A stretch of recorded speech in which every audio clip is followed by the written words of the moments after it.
Please welcome the co-founder and CEO of The Gathering Spot, Ryan Wilson.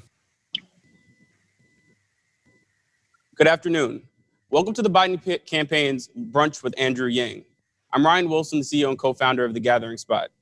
TGS is a private membership club rooted in community and culture, headquartered in Atlanta, Georgia, where I am now. The Gathering Spot is not your traditional private club. Our youngest member is 21, our oldest member is 88. We're creatives, entrepreneurs, executives, a community of people that have come together in ways that I've been really proud of over the last 4 years. The economic impact that we've seen this community face over the last several weeks has been devastating.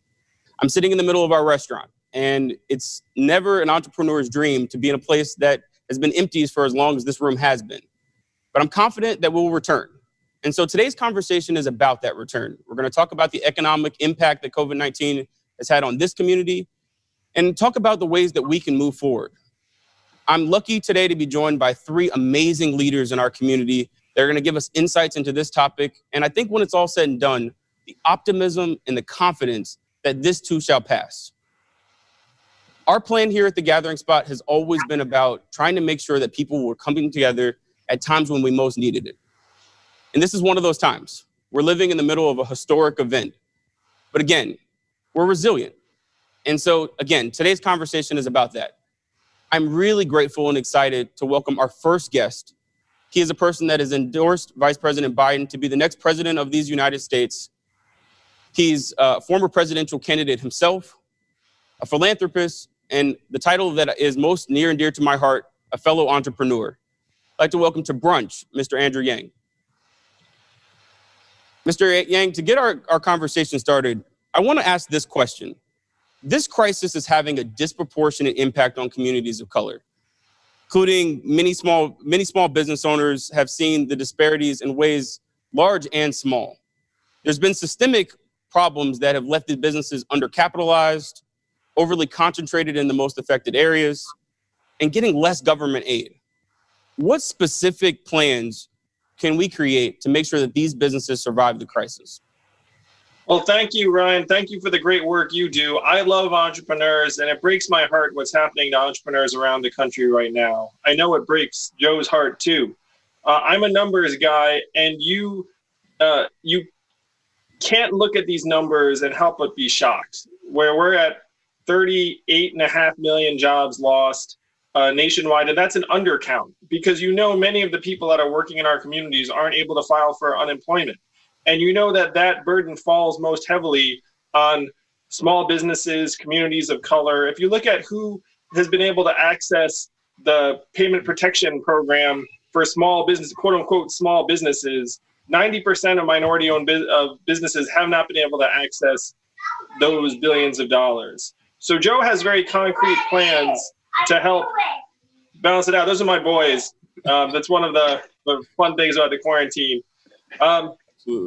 So Joe has really firm commitments to try and double or even more the level of resources that are going to minority-owned businesses. The Obama-Biden, very aptly named, the Obama-Biden small business tax credit, funding to CDFIs, which are our community development financial institutions that are awesome at actually finding businesses that need money in communities that aren't getting served by like the Wells Fargos of the world. I'm probably now like in trouble for making fun of Wells Fargo, but whatever. So the plan is to get money into communities where we'll actually reach our families and particularly small business owners. We have to do a lot more for small businesses. And we have to face facts that many of the jobs that we've lost right now are not coming back. And that's like a very, very hard truth. But you're in Georgia, and Georgia has reopened. So theoretically, everything should be like right back to normal, right? Of course, that's not the way it works. Like, we're human beings. We're not light switches. It's not like when the government says reopen, we're all going to like rush back out to the nearest theater or restaurant or bar.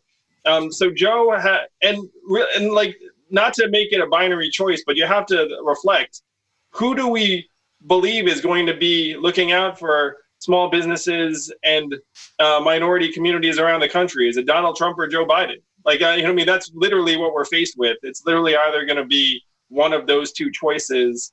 And I've seen Joe's plans. They're exactly what we should be doing to try and get money into the hands of minority-owned businesses and small businesses around the country. I'm passionate about it. We've got to win for the sake of our communities. And it breaks my heart that the folks who are most able to access government aid are the best connected, the ones with the private bankers, the ones who can just like pick up that phone and say, hey, I hear there's some government money available. You think about that food truck operator, that nail salon, do they have a banker they can call? Probably not. And so that's why 90% of the minority-owned businesses have been left out in the cold, and that's what we need to change. I'd love to introduce, and this is another leader that has done profound work. The floods in Michigan. I want to give a brief moment to just acknowledge some of the things that are going on in that state and the devastation, frankly, that many are facing. But we have the privilege of welcoming Lieutenant Governor of Michigan, Mr. Garland Gilchrist, to this conversation. And Mr. Gilchrist, are you with us? I'm here. Hi, Ryan. It's good to see you. Thanks so much for being here and participating in this conversation. Thank you, Ryan. And I want to thank Andrew. I want to thank the Biden team for welcoming me to this conversation. This is critically important on so many levels as we face so many challenges as a nation and as a people. Certainly, the state of Michigan has been hard hit by COVID-19. We've been one of the hardest hit states actually in the country. Yes, we also had a once in 500 year flood happen here in mid-Michigan 3 days ago. We also have had wildfires, which is a rarity in the state of Michigan, actually pop up last night. So we, the people of Michigan, have had to demonstrate their resiliency in ways that perhaps we haven't had to, certainly in a lifetime's worth of years. But I think when we're talking about the question that you posed earlier, when it comes to this differentiated impact of this particular pandemic on entrepreneurs and business people of color and who are doing business in communities of color, we have to recognize, first of all, what our economy is truly about. And our economy really is about our people at the beginning and the end of the day. And the fact that people's confidence is really what drives this. And that's what drives the entrepreneurs to have the will and the determination to be confident that they can actually start a business. But we're going to need partners. Businesses need support. And that's not just support from one another. Need support from financial institutions that are willing to build relationships and not willing to only invest in relationships that they had before this pandemic. And that's what we saw from the Paycheck Protection Program. What we need to do is design economic policy that is truly responsive to the needs of community leaders and entrepreneurs, that recognizes that different people have different needs and different interests. Every entrepreneur of color does not have a lending relationship with a bank, but that's what that program is really based upon. But you might have a bank account or you might not. So we really need to think about instead being more responsive. And that starts with having business people of color at the table of decision making when we're deciding on economic policy. And if there's one thing I know about Vice President Biden, is that he knows how to bring people from diverse life experiences together to help decide and chart the best path forward. And that's why I'm so confident in his leadership, why I was proud to support him for President of the United States. We actually in Michigan had the privilege of having the last normal presidential campaign rally on March 9th. Of this spring, the day before actually we had our first confirmed coronavirus case here in the state of Michigan. So I'm proud to be here and participate. And this is an important conversation. And I've tried to take a leadership role in the state of Michigan to address this. And I'm looking forward to work with President Biden to do it for the long term. President Biden, that's a nice ring to it, Garland. Absolutely. So, if I can keep us moving here in the conversation, because I do have a question for you, Andrew, and I appreciate your leadership and your example as a person who's a fellow technologist. Y'all don't know I'm a software developer by training, and I appreciate Andrew's passion for technology and innovation. That's really where this next question comes from. As Lieutenant Governor and in the previous part of my career as a software entrepreneur myself, I spend a lot of time thinking about how technology and about how this innovative spirit can really help people in very practical and tangible ways. And I think in this pandemic response, we need to think about the opportunities presented by technology and just innovative thinking. So Andrew, I'm curious about your thoughts as to the ways that we can harness these two movements, these two big sets of ideas to solve the problems that people are facing right now.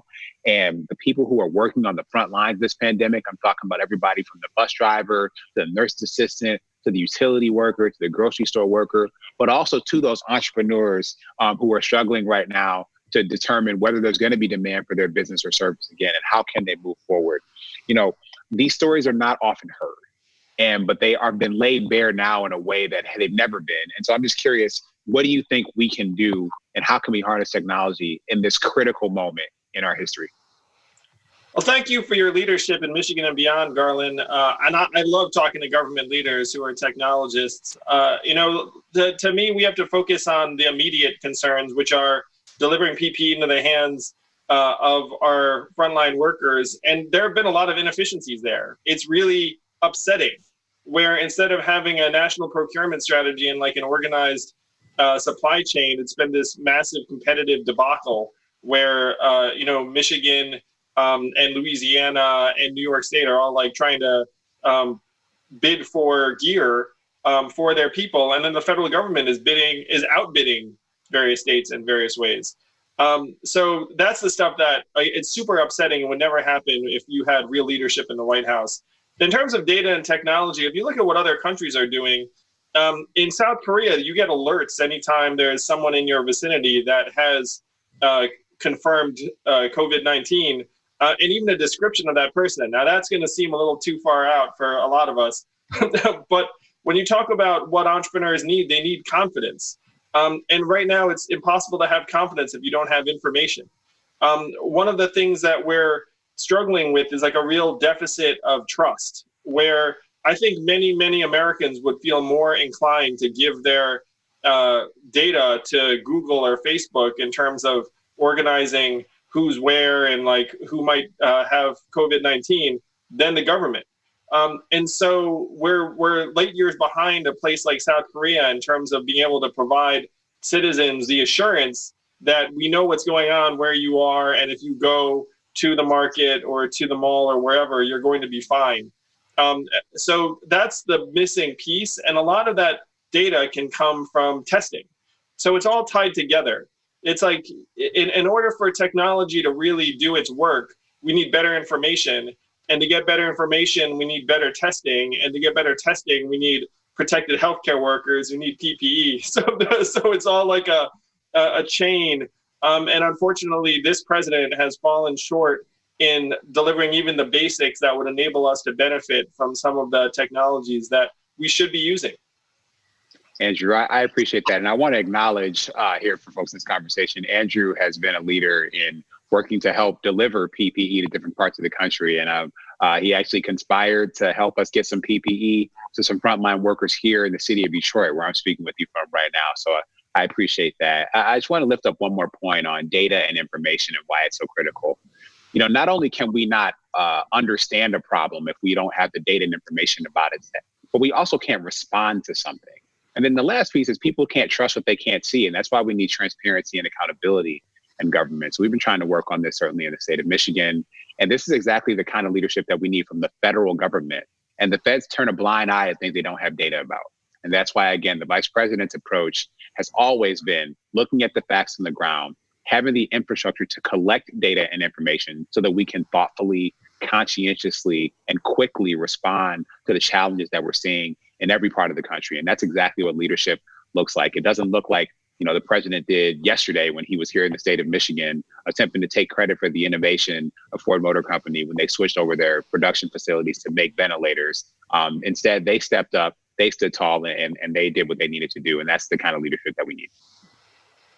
I'd like to introduce one more voice into the conversation, and that's Marissa Shipley. She is a freelance coordinator in the film industry and also the vice president of her union. Welcome, Marissa. Thank you so much for having me. Thank you for that wonderful introduction, and Mr. Yang and the Biden campaign for inviting me. I am a freelance art department coordinator. I work mostly in TV, so I've worked on shows like Vita, and I was on the show Grace and Frankie when all of this happened. So on a Thursday evening, we were told that was our last day of shooting for the foreseeable future, and I spent Friday alone in an office that was normally packed, silently crying at my desk with the sheer overwhelming emotion of not knowing what's happening and trying to finish as much work as I possibly could. But IALTI in general covers 150,000 workers in the US and Canada, 34,000 of whom are under the age of 35, 95% of whom are affected by COVID closures right now. So we were some of the first out of work, and we will be some of the last back at work because of the community nature of the work that we do. And all of that will be based on negotiating health and safety standards and changing the way we do our work really on a daily basis. My craft in particular is one of the lowest paid union positions in the industry. I make about half what the male-dominated positions in my department make, and that's the rate that I have negotiated myself up to. The normal rate is closer to a third of what everyone else in the department is making. Because of that, when crew takes off time between jobs, because we work 60-plus hour weeks, a lot of people take times between jobs to kind of recoup. I work job to job all year, and at this point, COVID has brought the entire industry to a total standstill. And it's been interesting to watch people turn to the arts as a comfort and escape in this time, while so many of us who are the fuel to getting those things made are struggling to make ends meet. I'm fortunate that I have savings and I have a family who supports me, but a November 2019 survey of Hollywood support staffers by the advocacy group Pay Up Hollywood found that 2/3 of respondents working as assistants in Hollywood were having to work a second job to make ends meet. And those jobs were delivery jobs and rideshare and food industry jobs that are also heavily affected right now. You see a lot of people advocating for higher wages, inclusivity, diversity in Hollywood. But as this goes on, people in historically underprivileged backgrounds can't wait this out. You have people opting out of the industry because they can't wait it out, because they don't have the resources to fall back on. And so once we're getting people into the room, we need to pay people equitably so that they can stay there. So Mr. Yang, a question for you in the Biden campaign is, in many ways, women are bearing the brunt of this crisis. We're 80% of healthcare workers, almost 60% of low-wage workers, and already faced a gender parity, a gender pay gap across industries. How will we help working women moving out of this crisis? I love what you do in terms of making art, creating movies and TV, and like, frankly, the things that, like you said, we're all turning to right now in this crisis.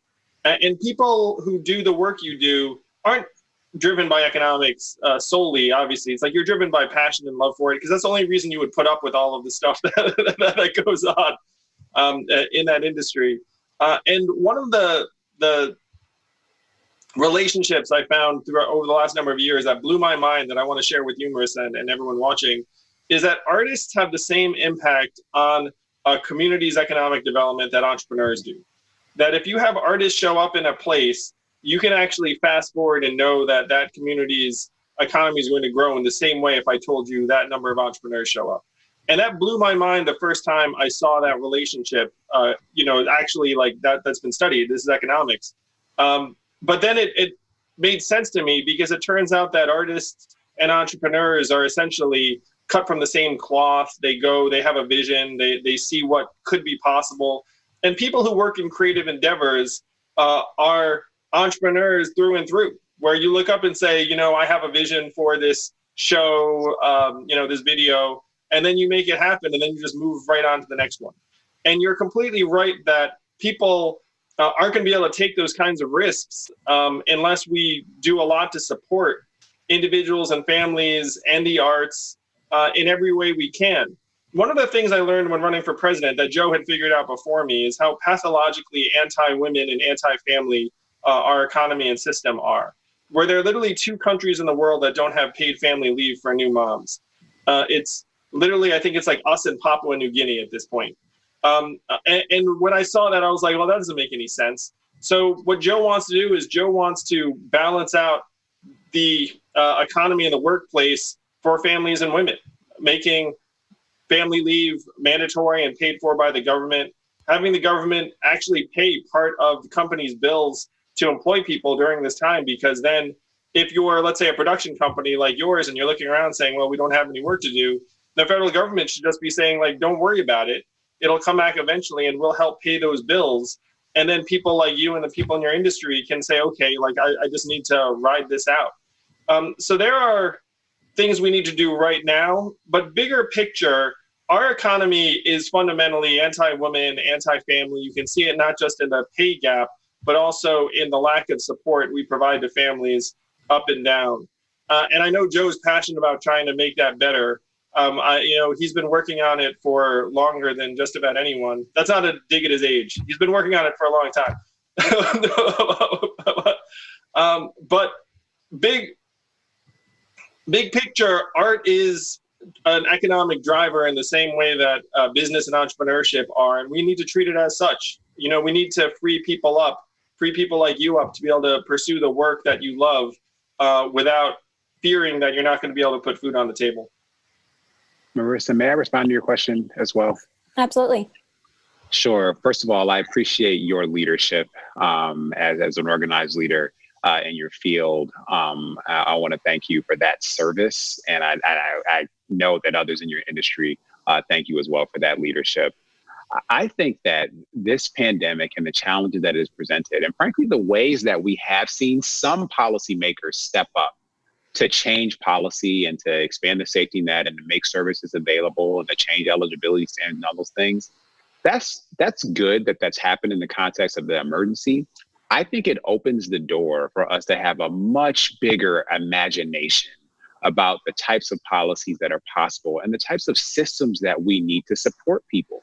We don't have to accept the systemic sexism that you have described and that Andrew's described in our economy. We don't have to accept the systemic racism that has been with us for generations. We have the chance to reconstruct, and I use the frame of reconstruction on purpose, a new system for how this economy functions and how it serves and supports people. And I think that that's a really important opportunity that we must take advantage of. If we step up to the moment, we can recognize that we have an opportunity to radically change the representation in our leadership, to radically change the people who make the decisions and make the choices about how these systems function, design, and how they work. When we had Reconstruction in the United States, we saw a radical change in the participation in terms of who were our leaders. And I think that's an opportunity for us to recognize that we only have this disproportionate impact on women because we need to empower more women to be in leadership. We need to create more space for that and to make sure that the systems for how we select leaders and decision makers do not have inherently sexist bias built into them. And so I think this is the opportunity that we have to take advantage of. And we're going to get better policy for it. We're going to get better programs for it. People are going to be better served by those institutions that are reconstructed with this in mind. And I believe Vice President Biden, when he talks about the fact that we need to be bold in our thinking going forward, that we need to have a reconstruction mindset. And I believe this is something that's going to lead us to just policies and programs and practices that better serve all of our people, especially the women in our community who have been doing all of the work, like for all of the time. And we need to step up in a bigger way for that. Yeah, I think it's one reason why Joe committed to a female running mate, which was, I think, a very, very powerful commitment. We're all excited to see who he chooses. Well, Mr. Lieutenant Governor and Marissa, I appreciate you participating in this conversation. Thank you so much for your insights, and we hope to see you soon. Thank you. Thank you. And Mr. Yang, I'd like to... It'll be back. We're just going to have to Absolutely. Shine some UV lights on the production sets. So, Mr. Yang, we're at brunch with you, and I'm in a restaurant, so I'd love to give you the closing remarks. Thank you for this opportunity. I'm so passionate about entrepreneurship and the arts, and we have to face facts that this is a very, very deep, dark time. We're staring down the beginning of a new Great Depression by the numbers. Again, 38 million jobs that we know of that are lost. 42% of those jobs are gone for good. That's 16 million. I'm the math guy. I have the pin. So that's 16 million jobs gone. The Great Recession cost us 8.8. So you're looking at essentially twice the Great Recession in perpetuity moving forward, if we're lucky, and 58% of the 39 million jobs come back. So to Garland's point, and we all know who suffers the most when times are tough. It's people of color, women, people that are being marginalized before the fact. And then when times get rough, the majority of the aid and the funds and the loans head towards people who are the best connected, which doesn't correspond to women or minority-owned businesses. So the only silver lining here is what Garland suggested, is that we have to be able to think really big thoughts and make very, very big plans of as to how we can reorganize our economy to be more just for everyone. That is the only thing that, to me, because like one of the things that happens in our society is like things are bad and then we're like, well, it's okay because this good thing will come out of it. That good thing will not come out of this catastrophe unless we make it happen.